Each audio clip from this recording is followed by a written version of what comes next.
We are offering our people downstairs with our broken lift to come at the next council meeting, but they're waiting to see if they can get it fixed. If they can, I'll just keep swapping the agenda around to compensate for that issue. Apparently, something happened when we had a fire alarm here this morning, and the lift is not working. So we'll move now to agenda item number. Oh, that the information be received. My apologies. Yeah, a mover and a seconder for that, please. That the information be received from Waikato Regional Council, Councillor Williams and Councillor Kirk. All those in favour say aye. Aye. Thank you. Move. Now we've got a gas main rupture on Huhu Street.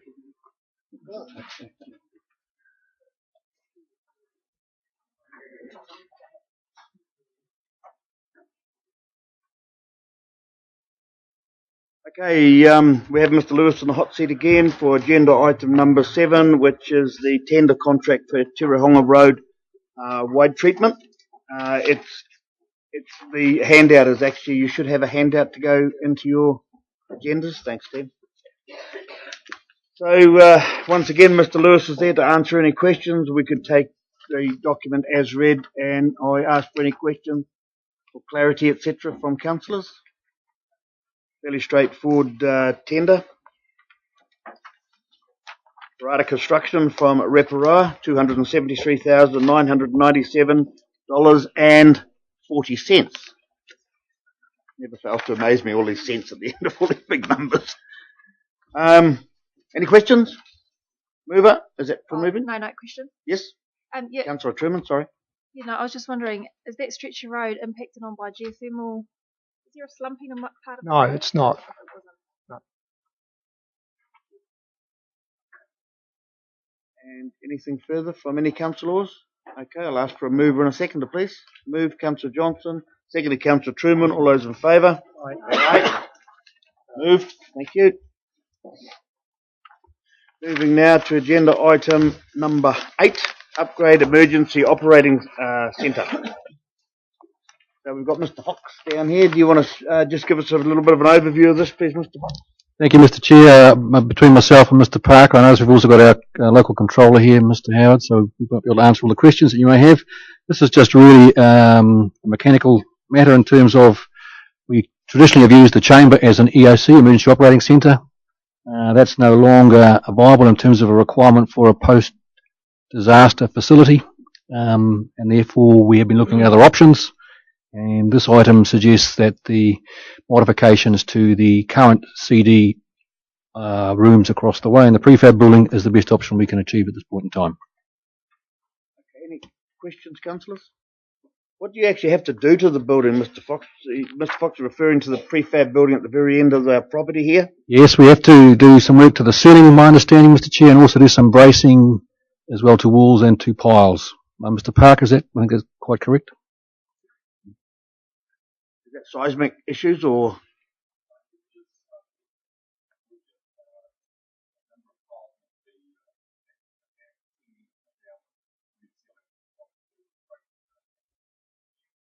An event of an earthquake or something of similar.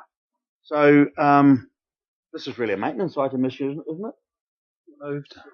I'll move. Oh, $16,000. Okay, move Councillor Downer. Seconded, Councillor Kirk. All those in favour, say aye. Aye. Unbudgeted item must come to council. Agenda item number 9 is this authorisation of exchange reserve land at Kinloch. We've been through this one. Is this the same one that we've done, Ms. Rawley, quite often? Is this where that driveway? Yes, yes, that's right. One. Yeah. You would have last dealt with this a couple of months ago when I came to you asking for permission to publicly notify it. We've since notified it. We've had no submissions, so it's really just a mechanical process of passing the resolution that enables us to complete it. Opportunity to apologise to Mr. Howard that the lift is not working. Do you need a hand down the stairs?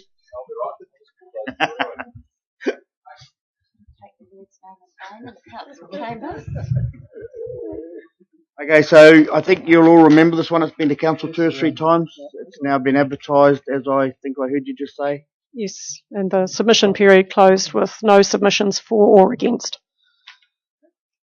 Any questions, Councillor Henderson? Just want to move the motion. Councillor Henderson moved the motion. Councillor Williams seconded. All those in favour? Aye. Moved. Okay. Agenda item number 10 is the council project performance report business plan. Who have we got for this? Mr. Green. I'll take it, Mr. Chairman. It's pretty standard. Once a year we have to have projects and the proposed milestones that we report back to you on a monthly and quarterly basis. These are the projects that we've identified for this year, and so just there for your information. And if you're happy with those, there's a suggested resolution to receive them. Okay. Questions? Question is it, Councillor Williams?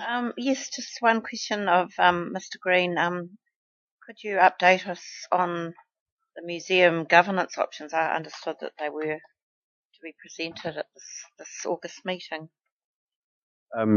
No, through Mr. Chairman, they are currently waiting with our partners, Te Whare for their feedback. So we're essentially in their hands at this stage.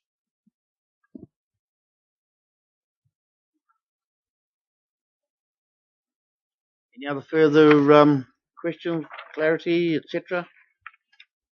Being none, there's a suggested resolution on 10/1 that Council receives the business plan for the Council project performance report for 2013 and 14 till June next year. Is there a mover? Moved, Councillor Johnson. Seconded, Councillor Crape. All those in favour say aye. Aye. Moving on. Number 11, Chief Executive's report. Mr. Williams. Thank you, Mr. Chair. This report is sort of a transition report between last financial year and the commencement of this financial year. So you'll notice some commentary on this year's projects that are getting underway, some commentary on last year's projects that are still continuing. No major issues in there, although we do have the project managers in the room if there are some specific questions about those projects. The key issues to note in this report summary are mainly around the central government legislative changes. I think it's just important for councillors to be aware very much of the changes in the Resource Management Act area. They've been highlighted through the report. There are some big issues that we may need to deal with into the future, and staff will endeavour to keep elected members up to speed as we understand what those changes are more and more.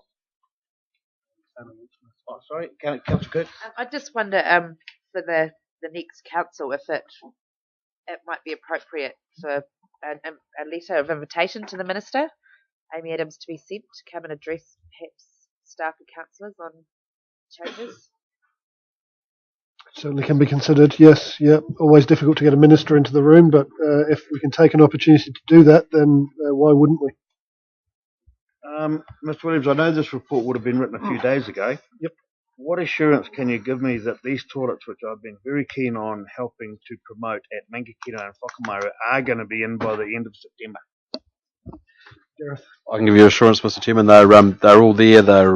We actually are just waiting for the toilets to arrive. Everything's sorted for them, and we're down to a stage of working out painting and type plants to plant around them. The representative group was updated on it last week at our meeting. It's something that we did promise to have done for those people out there. We got really well bombarded about it. We made a promise. I'd like to make sure that promise is completed by the end of September. Anything further from anybody? Councillor Williams? With regards to environmental matters, it's not in Mr. Williams's report, but have we had any feedback with regards to where the Waikato Regional Council have got to with reviewing the Mighty River Power Resource Consent? I have personally heard nothing. I don't know if Gareth's heard anything through some staff involvement. They're at the stage of getting their technical reviews legally reviewed, and I understand that we're going to get a copy of all those reviews within the next couple of weeks, and the final decision will be made within the next couple of months, I understand. Mr. Green, if I could just clarify it, I've been told in no uncertain terms that it's not a governance decision. It's going to be done by management officers, primarily the couple of officers that have presented to here in the past. That's my understanding, correct. It's also my understanding, which I don't think I concur with. However, I thought governance governed and management obeyed those governance resolutions. But however, that's what I've been told as well. So I think you can read what you want to into that. Anything further?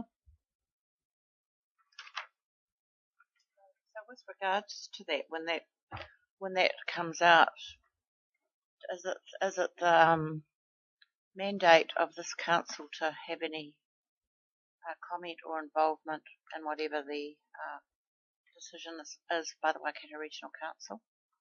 Mr. Chairman, the decision of the Regional Council is the decision of the Regional Council, so we don't get an opportunity to feedback more than what we already have. And you'll recall that we've written a letter and had various conversations.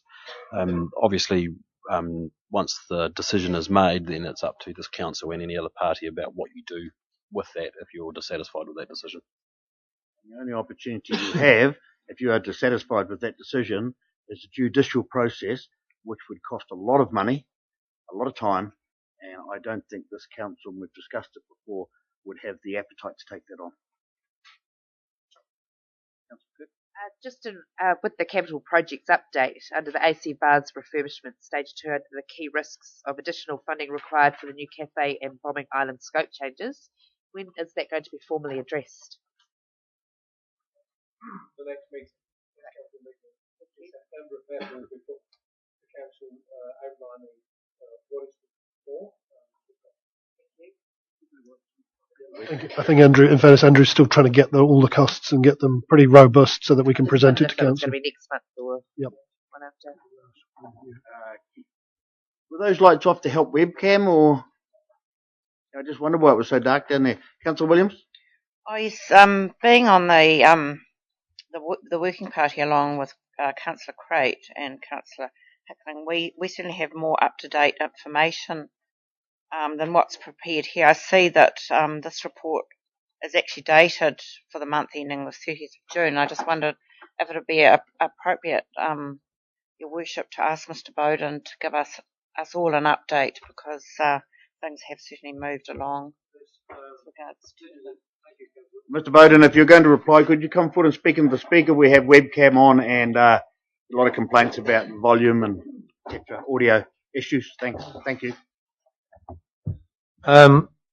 This is a timing issue. Month 3, at the time this report was put together, we hadn't agreed with the contractor what the progress claim was for that month. We had some variations that we were at odds with him on. So rather than put a guesstimate or an erroneous amount in here, I decided just to keep it as it was for June. When we issue the next report in September, this will be for month 4, and it will definitely be up to date. But it was just a timing issue, Councillor.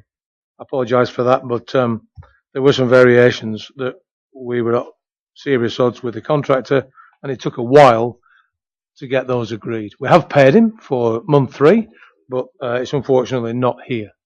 Okay, so I'd rather not give you erroneous information, and I kept it at month 2.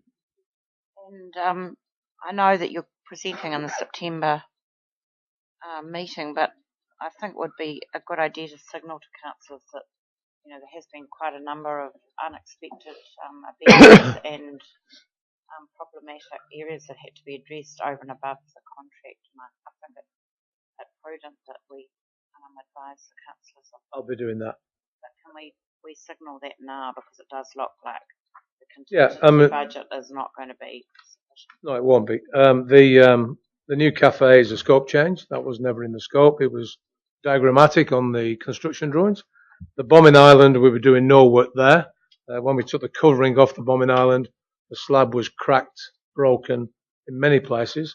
It hadn't been constructed properly. Subsequent to that, we've taken the slab off.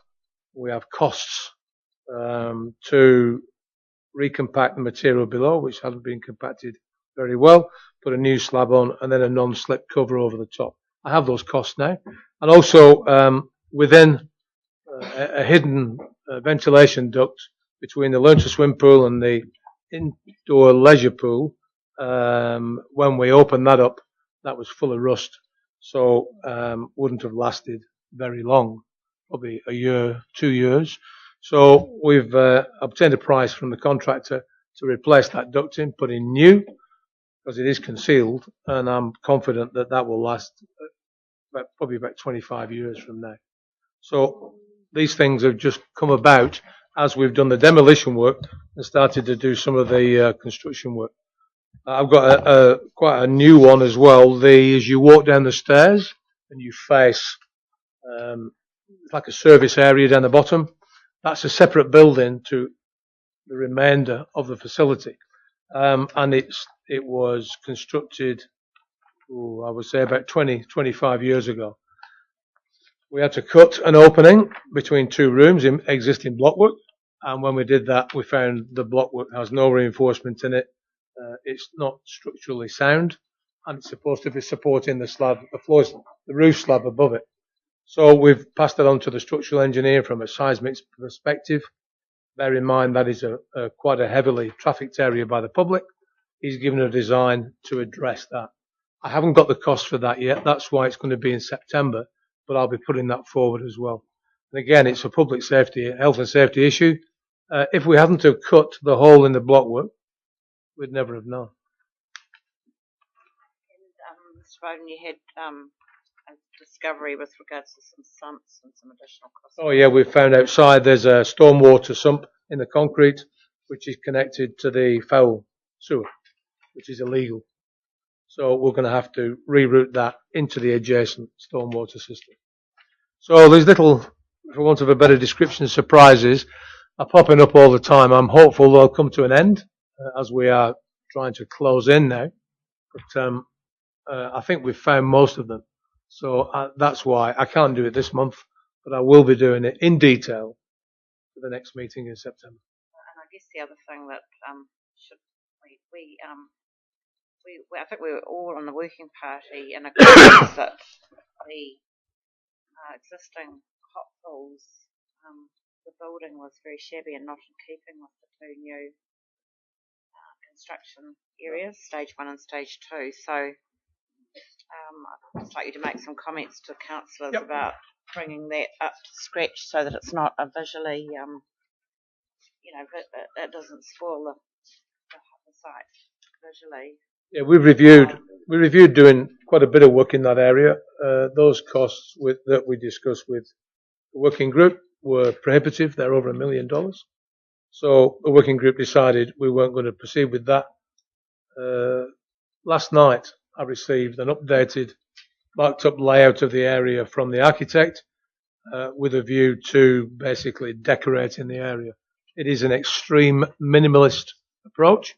So when you walk down the corridor, it'll look a lot better than it is now. It's very tight at the moment, and you'll be walking from a new area, which is the indoor 25-metre pool and the indoor leisure pool.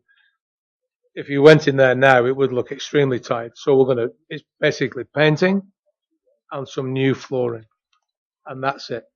So I received that last night after our meeting last week, and I've sent it on to the quantity surveyor for a cost estimate, and I'll be submitting that cost as well at next month's meeting. Mr. Henderson? 2 questions.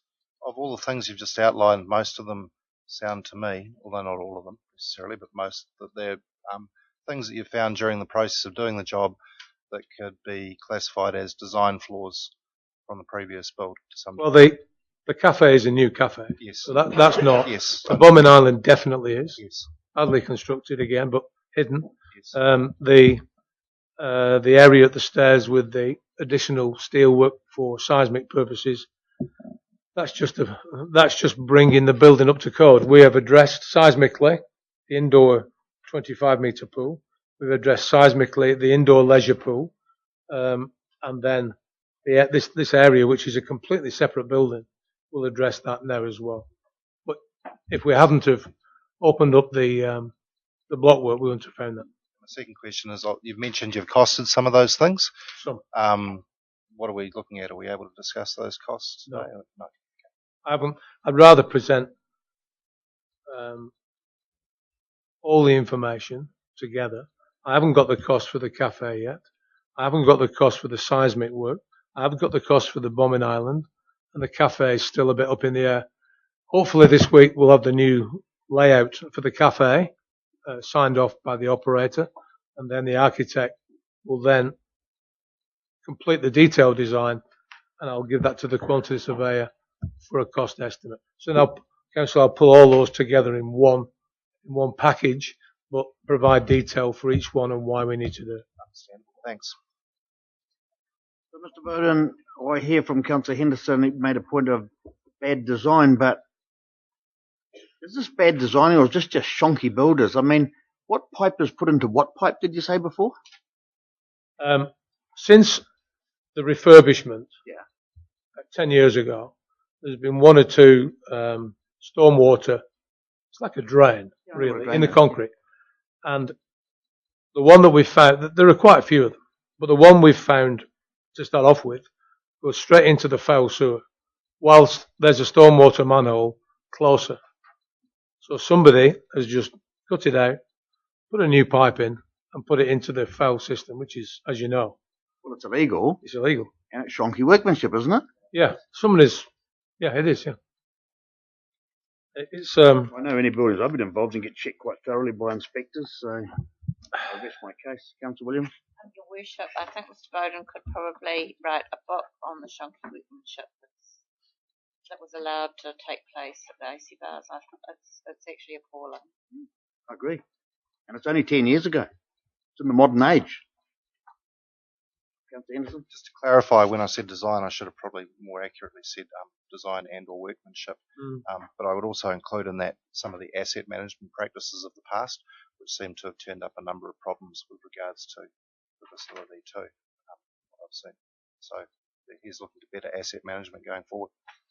Just for your information, I got a phone call today from Grey City Council in Greymouth, who've got a swimming pool that's got very similar problems to the one that we've encountered throughout the indoor 25 and the leisure pool, with regard to the ceiling, the floor tiles, the ceiling tiles and the structure as well.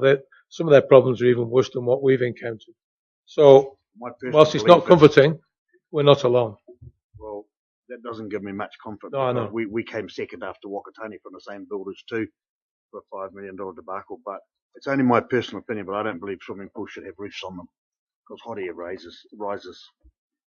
Okay, so anything further? There being nothing. Sorry, Councillor Kirk. Not regarding the AC bars, but just in regards to the communications plan.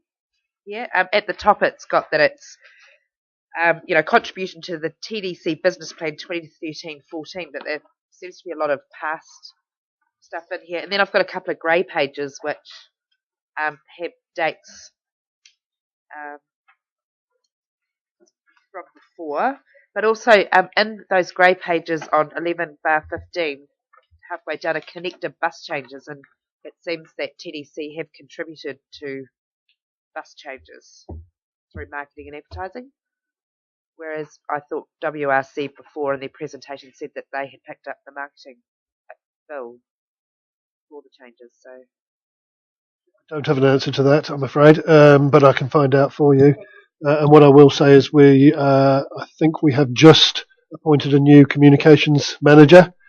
So hopefully, the team will be able to tidy this up a little bit more for the next council meeting. Doesn't that strike to the heart of what I said before when I brought the slide up there where you apply for the sat down in Waikato Regional Council? It's TDC's money. Mr. Lewis?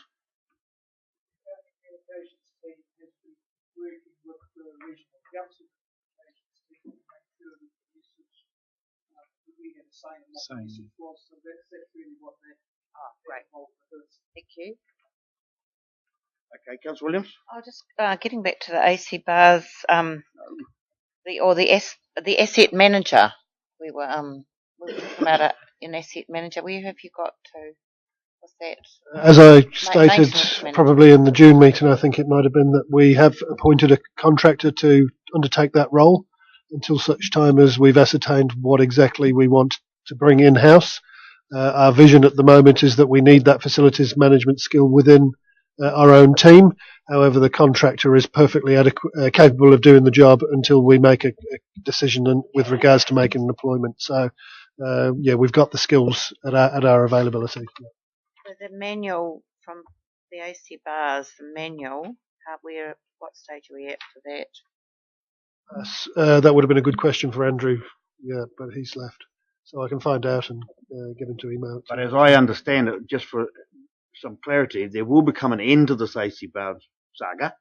And one of the things that Mr. Bowden has been is to do under his contract is to have that manual, that management program supplied before he finishes up here on his contract for us, or for you, or someone going forward to adhere to, so we don't end up in the same damn problem again.